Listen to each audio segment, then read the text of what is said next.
Hey Aries, how y'all doing? Welcome, welcome, welcome. I am back and so very happy to be back with you guys. Thank you so much for all of the messages and communication that you sent away during hiatus. Thank you for your continued patience. And yeah, I'm just really excited and so pleased to be back with you guys. So, hey, how y'all doing? I want to get right into your meditation, of course. So it felt very much about your home energy of Aries, right? I saw like a Poseidon figure. So it kind of came through as like Ariel's dad from The Little Mermaid, kind of like that King Triton Poseidon figure. And I saw like that golden pen that writes the contract in that movie where like, Ariel signs her voice away and then he says, no, take mine instead, whatever it is. And I saw like you as the Aries collective. I heard, descend down, down, down, down, down, deep into the ocean and look at your situation and circumstances and what is going on for you this month from the depths of the ocean. Now, when I think about the depths of the ocean, it's rather quiet. I would imagine. I've never been like to the depths. I've never scubaed or anything, but I imagine that it's very quiet and very dark because the sun is not coming through from those lower depths, right? And I imagine that, the saltwater aspect of it is a cleansing agent, right? I feel like there wants to be a natural filtration that wants to happen for you this month. I'm also seeing the image of, I don't know if you ever, like as a kid or if you know kids that they do that like digging for gold thing where they have these little, boxes and they dip them in the earth and they pull them out and then they kind of sort through, what are the dirt and the rocks from these like little bits of gold. And I'm seeing you do that or being invited to do that this month. There feels like there's this aspect of getting to the core of something, finding the gem within the excrement. And really, it feels like this wants to be done within your own energy, in your own way, and in your own time. So what I'm talking about can manifest as a lot of different things. This can be, you taking time to, let's say you love music and you love just, sitting in your own space, by a lovely open window, just listening to music and just not letting anyone in and not going out. That kind of incubation, filtration, incubation, Aries system feels like what it is, or whatever that is, whatever that means to you. But it feels like there's an aspect of introspection that wants to happen for the purpose of editing or clarity or optimization. It feels like you're going in to optimize something. Okay. All right. What's your animal energy for December, Aries? What is going on? Oh, this makes all the sense in the world. All right. We got this shark here for you. Really, really nice. So shark equates to the devil in the tarot, which is all about the 3D. So this is making really good sense for you guys with the, optimization and the going for the gold and, all of that good stuff. We also talked about going to the deep bottom of the ocean. And then we have the shark descending into those lower depths of the ocean. So I absolutely love that for you. The shark also is about, along with being about the devil and being about, the things that we can see, touch, feel, money matters, physical body, all of that stuff. There's also an aspect within that asks us, how are we being restricted in our lives? How are we holding ourselves back? Or what are our self-limiting beliefs or actions that, if identified and altered, could lead us to better things, a happier, way of living, whatever that is for you, right? Feeling better in one's body and circumstance, whatever that is for you. Also shark medicine, right? A tagline of shark medicine, which is similar to rabbit medicine, is abundance lies on the other side of fear. So this could be an aspect of you, sort of getting clear on how are your fears. This has been coming up. I cannot tell you how much this has come up in this round. How are your fears or your shadow side subconsciously affecting your decision making or how you see things, right? I feel like you're being encouraged to gather all the information you can about your psyche, about your, subconscious activity, about your motivation feels like the key word, your motivation behind things, why you do things the way that you do. really examining your viewpoints and how you see things. It feels like a really apt time to do that. This is also happening within the collective as well. So you're in very good company. This feels like the time to really go within, but from an observer view, while in the bottom of the ocean where you're kind of free of a lot of that extraneous stimuli that can seek to distract or confuse or dilute the water. Okay? All right. Let's get some cards, shall we not? Let's see. What's going on for Aries for September? Yeah. All right. So we got the Moon Chariot here, which I just am really happy to see. So the Moon Chariot, this is the chariot in the tarot, which is about fast, forward, balanced movement. It can indicate travel as well. So what I really love about this is that it's coming up for you, in the context of the Moon Chariot. I'm really drawn to the moon aspect of this key in relationship to forward movement. So the moon has phases, right? And there's also an aspect of what is illuminated by the full moon is also hidden by the dark moon or the new moon, right? So I feel like there's an aspect of what you see and what you don't, what you are aware of and what you are not aware of. I feel like there's an aspect of really putting on, I almost said putting on really good glasses, but I think it's rather removing any glasses or removing how you perceive things up until now, because I feel like there is a wealth of information available to you coming from a place that is free of stimuli, right? And I do feel like there's a lovely energy that wants to move you forward, but wants you to do so manifesting different and better things than you have before. So what they say, if you do things how you've always done, you're going to get what you've always got. But if you want to manifest new and different things, then do things differently. And I feel like that's part of the ticket for you here, okay? But this is a very forward-moving energy, and it's just about, can you optimize? Can you optimize that energy for your highest and best good, right? Oh, that was fast. Oh, wow. So we have the Sorcerer. So this is the devil. So we were just talking about the devil with the shark, no? So how brilliant is this that this came up in your reading? So this is Capricorn energy, right? So this is really interesting because this is, especially in this context, you can see that, but like the snake spitting venom into the cup, and then we like the sea dragon here, and like the two phases of the moon, and all of this. So snake energy is very much about transformation and healing, but the venom that it's spitting into the cup, this specifically speaks to how you see things. So it's really fascinating. This is coming up in this way. How you see things. Also this is happening on top of a mountain as well, which is also about overcoming obstacles and challenges, right? So back to how you see things within this context. It's kind of like, where and how has the well been poisoned for you? Meaning, are you looking at things from a perspective that's not really yours? Is it a learned perspective?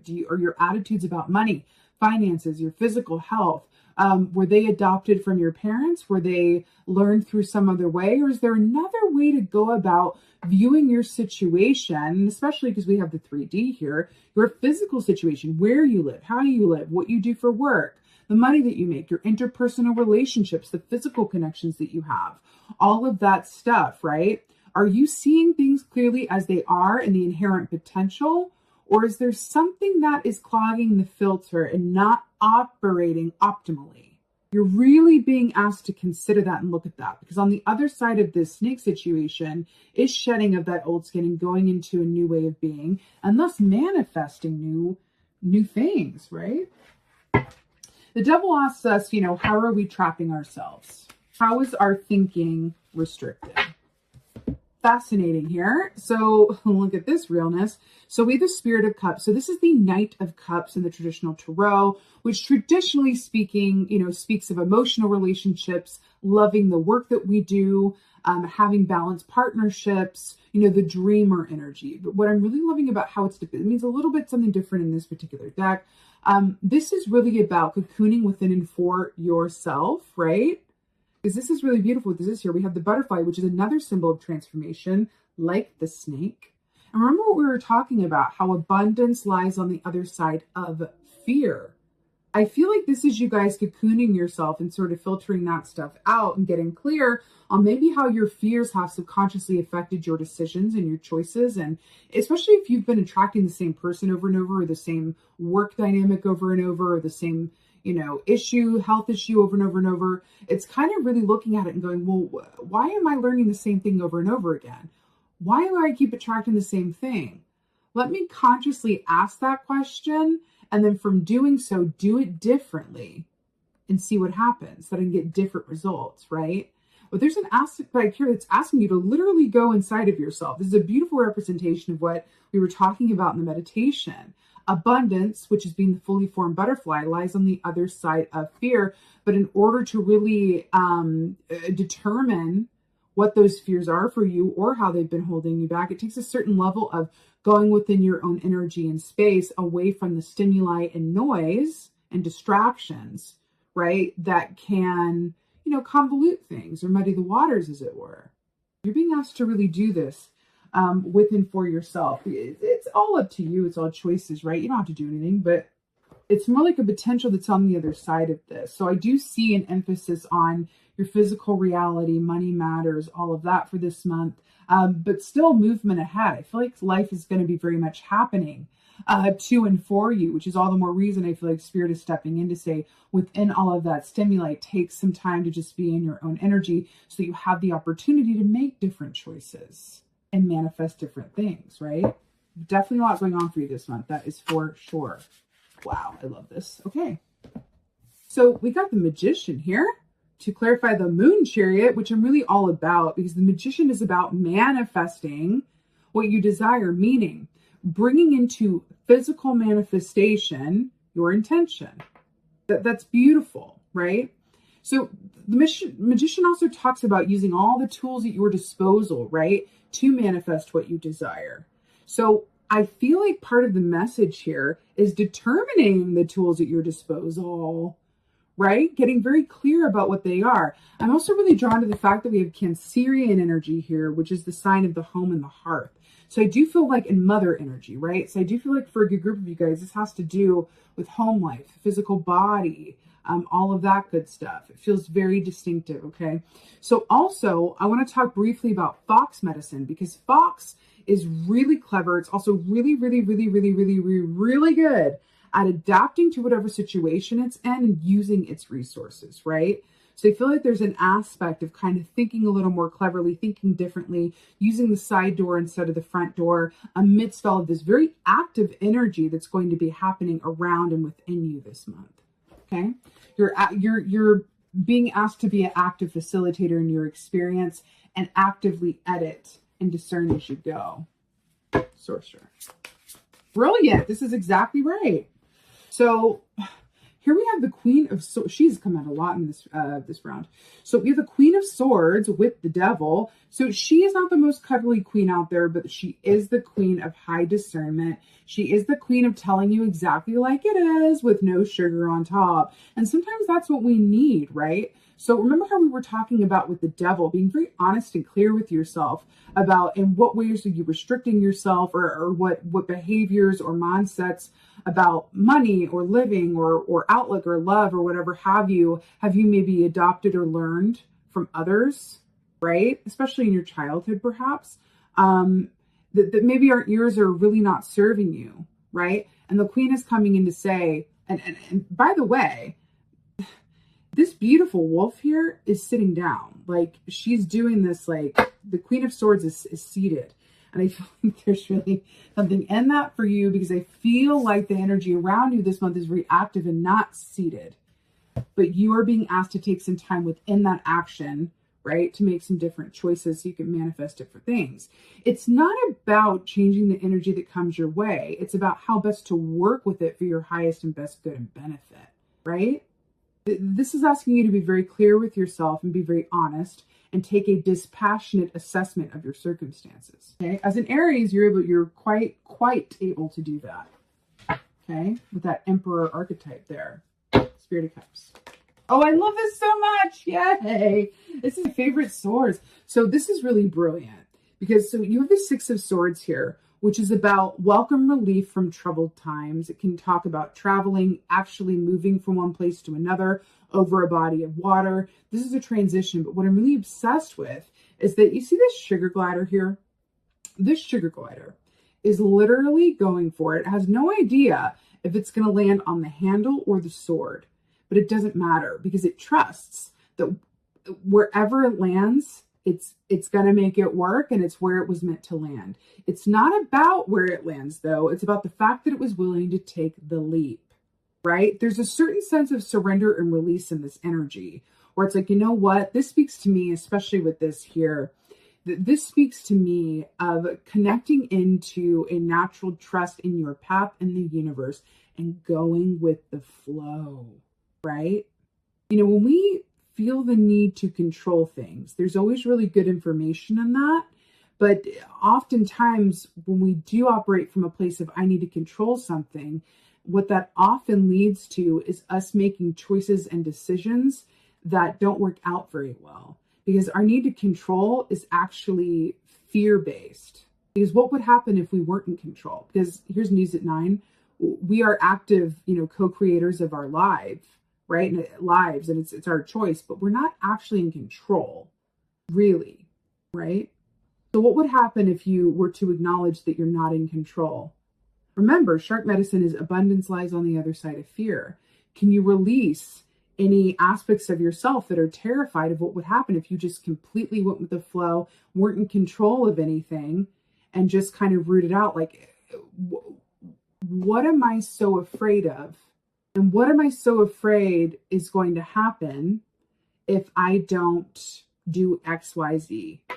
Plan it out, consider this, talk to this person, whatever that is. What would it look like if I just trusted that it really is more about the journey than the destination, as cliche as that is, right?